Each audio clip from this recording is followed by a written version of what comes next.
Yes.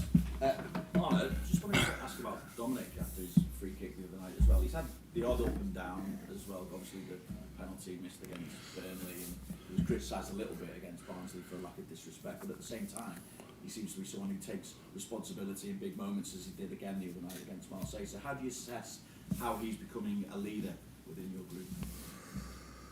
You surprised me a little bit because I was completely prepared for a Mo Salah question because for 1.5 years, for 1.5 years you always start with Mo Salah. But no, Dom is having a very good season. But indeed, he's been part of 2 moments in our recent games which was not of his standard.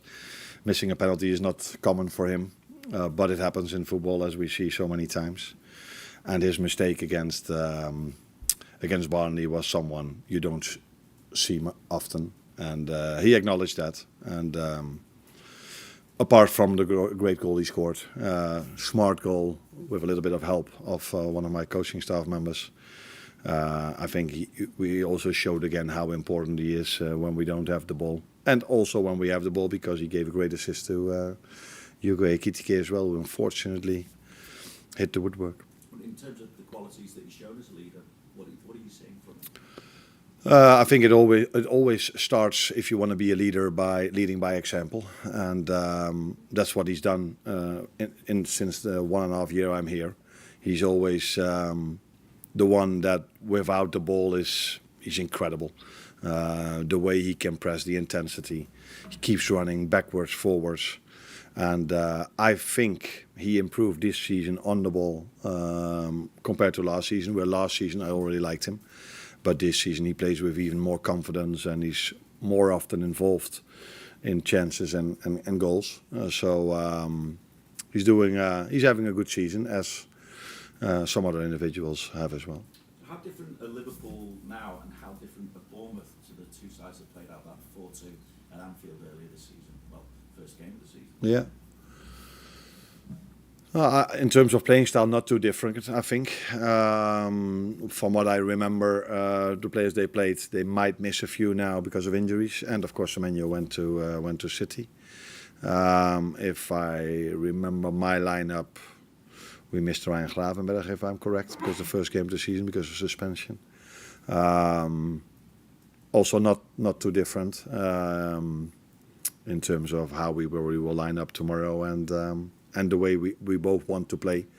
I think Bournemouth is one of the most intense teams in the league. They're in every running stat. They're either on top or in the top 2, top 3, top 4. So if you go there, you have to be intense yourself, and that is a lot to ask from the players, because I think we're the only team that plays in Europe. There's only 2 days rest, except for the ones that play on Thursday. And that's not for the first time this season, but also not for the first time this season we've shown that we're able to do so. So looking forward to go there, because we have a good memory of last season. Very difficult game, but a very important one to win for us to win the league. But from last season and from this season, that it's a difficult team to face.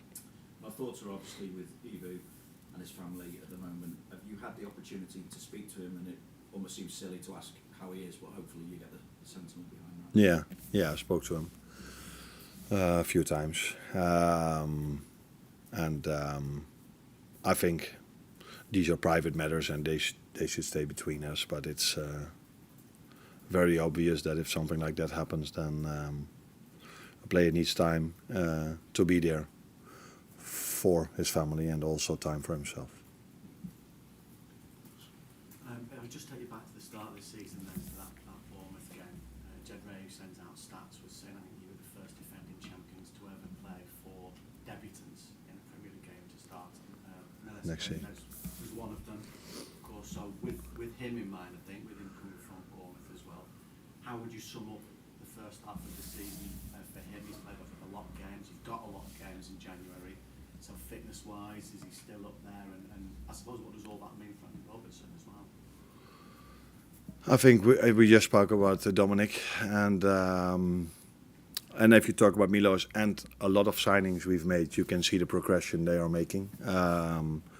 in terms of adjustment to the team, but definitely also in power and being able. For Milos, it doesn't happen many times that he was playing in the weekend and also during the week. I think a few times I've played Robbo during the week, but Milos is getting stronger and stronger and stronger, in my opinion.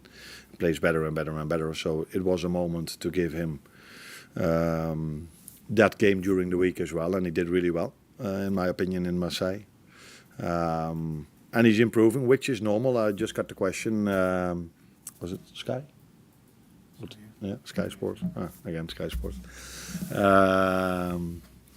About the signings, and I told them, if you look at the age of our signings, they will not only be better the second half of the season, they will be better next season, and they will be better that season afterwards, and that season afterwards. That is also the way this club is run. We sign young players where we think there is a lot of room for development, although they are already really good. So yeah, he's improving, but not only him. All young players do. And we have to make sure that the players that are a bit of an older level stay at their elite level. It sounds like you were preparing yourself for a Mo Salah question, so you might as well ask. Why do you look at him then? Because I think there's only one team in his history here at Liverpool that he scored more goals against than he has against Bournemouth. Which team? Which team is that? Oh, Manchester. Okay, I didn't know that. But he does do well against Bournemouth. And he's not played in the Premier League since December the 13th, so I suppose how he's doing, whether this is the one for him to come back in for a Premier League start for him, and what maybe changes for players maybe against certain teams. 4 players against certain teams? What maybe changes? In terms of he's not started in the Premier League since then, and in terms of maybe when you score so many goals against a certain team, whether if anything changes.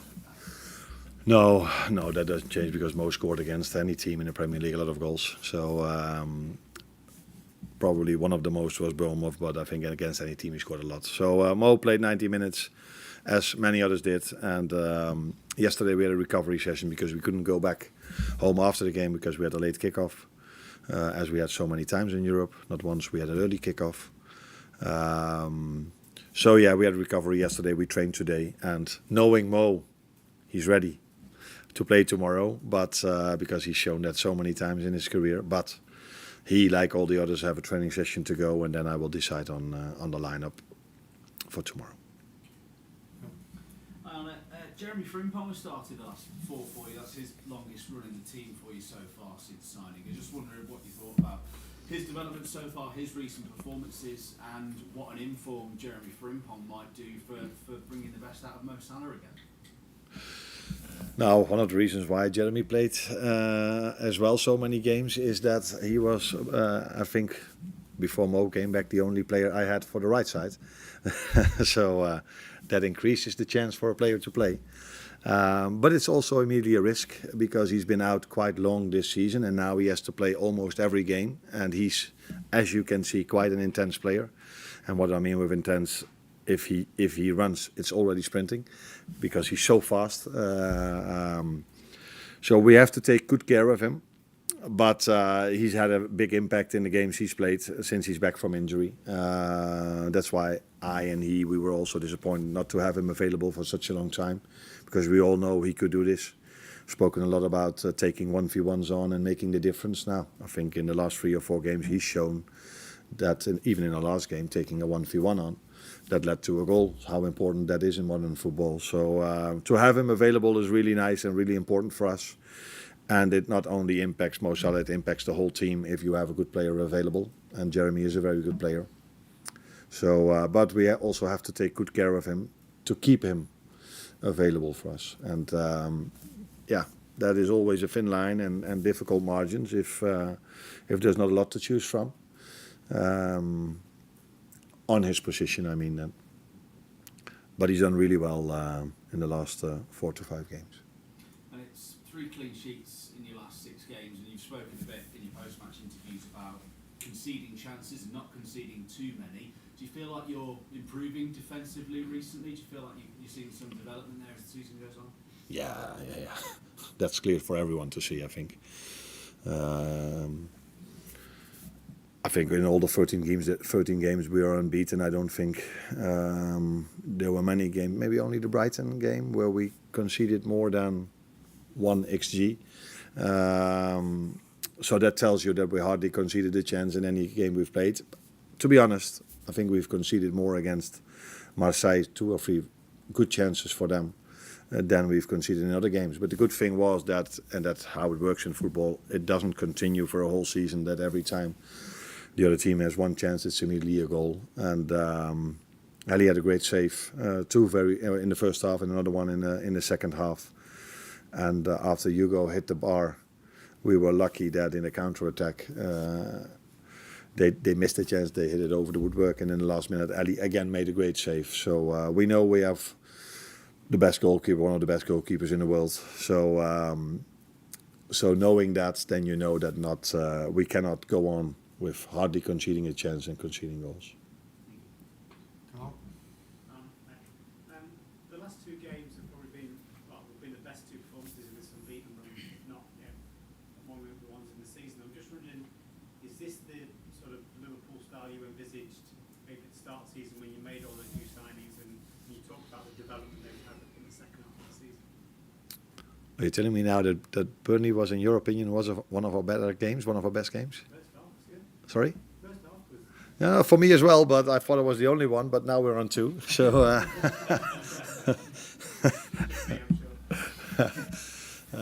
So that's positive. At least I'm not the only one then.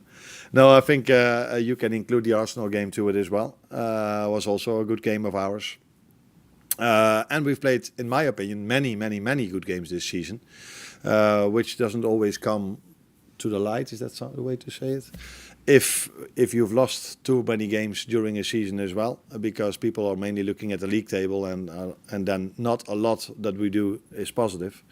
But we've played quite a lot of good games. We have had quite a lot of good individual performances. We've spoken about Florin. Everybody spoke a lot about him, that he lacked goals and assists in the beginning of the season, but he was so close to it every single time. And even now, when he's scoring and having assists, he could almost double it with the chances he's having or the chances he gives to his teammates. So I can only see so many positives from this team in terms of the progress we made. But we had to adapt so many times throughout the season. It's hardly any time we could play the same again every time. And I said this before the game against Marseille as well. When Hugo scored his first goal against Tottenham, he was injured. When Connor played a good game against Arsenal and Jeremy played good off the right side, Connor got a big injury. That has happened a lot of times at Frankfurt when Hugo and Alex played together. Alex picked up an injury. So every time we have to adapt again, and every time we try to find a new way of getting the best out of this team. And sometimes that works better than other times. But I can assure you that we're already in a good place, but this team, this club, will be in a better place the day after tomorrow. Tomorrow and the day after and the day after and the day after. I don't mean that we're not in a good place on Saturday. You're welcome.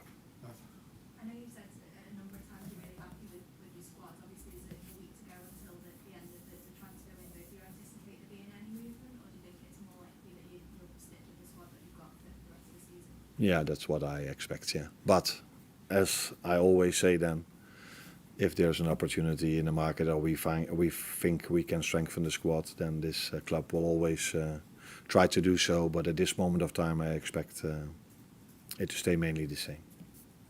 Well, Arneh, I wanted to ask you a word about Joe Gomez. It was another opportunity for him to come into the first team and show the elite level without having necessarily a whole lot of football. And his main battle this season has really been fitness. Yeah. I know you've used him a lot of fullback in comparison to a centre back, and there's a little bit of different physical demands on fullback in terms of getting up and down and contributing to attack and defence. So, in terms of trying to keep Joe fit, has there been any conversations around maybe keeping him at centre back now that obviously you've got Calvin Ramsey and Soboslai you can play as a fullback?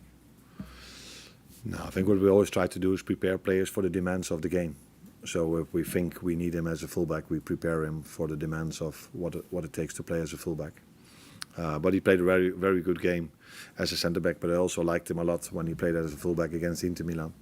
So I think he's one of the few players maybe that doesn't have to play a lot of games and still play at a very high level. So that is very positive. And like you said, he's not been available always, but this season much more than last season. And it's good to have him because he played a good game off the ball. But I also remember a few balls through the lines that were really effective as the lead up for the 3-0 he was part of. So 2 days turnaround. Hasn't played many games. So let's see how he feels today and if he's able to start Saturday. You spoke about the fact this team are improving and better. We're obviously involved in a bit of a top 4 race or top 5 and the Champions League spots are on. It's very tight, those teams beneath you. Well, how do you view that race and how confident are you that in the coming months your side will be able to push clear of that chasing pack just beneath you? I'm very confident because I work with these players every single day and I see the qualities they are having. But it's always hard to predict the future because if these players all stay available, I think we're in a very good place. But sometimes in football you can pick up injuries from nowhere. I didn't expect to don't have Giovanni Leone, Alexander Rees and Conor Bradley available for such a long time. So, but I think this team have shown many times, if they are available, if we are fit, that we are a very, very, very, very competitive team against any team in the world. And so there's a lot of confidence from me looking forward to looking to the future. But yeah, fitness is of course something that's difficult to predict. But even if we pick up some injuries, we will still be able to compete. I can assure you that. We should just check on the team news as well, please. Is Federico back for this one? Any other knocks or problems? As I said, Federico wasn't able to be on the bench Wednesday. So yeah, then there was a recovery session yesterday. So we have to wait and see today. It's difficult for me to say if he's available for Bournemouth. We don't expect him to be out for long, so it would be 50-50 maybe if he's available for tomorrow. And for the rest, at this moment of time, no one picked up and up, no one had a problem after the game. But yeah, sometimes when you start training again, you can feel something. But I expect everyone, all the same players, to be available for tomorrow. And Kelvin Ramsey is, of course, a player who is not available for the Champions League, and they will be available for the Premier League. So that's another player to add. You're welcome.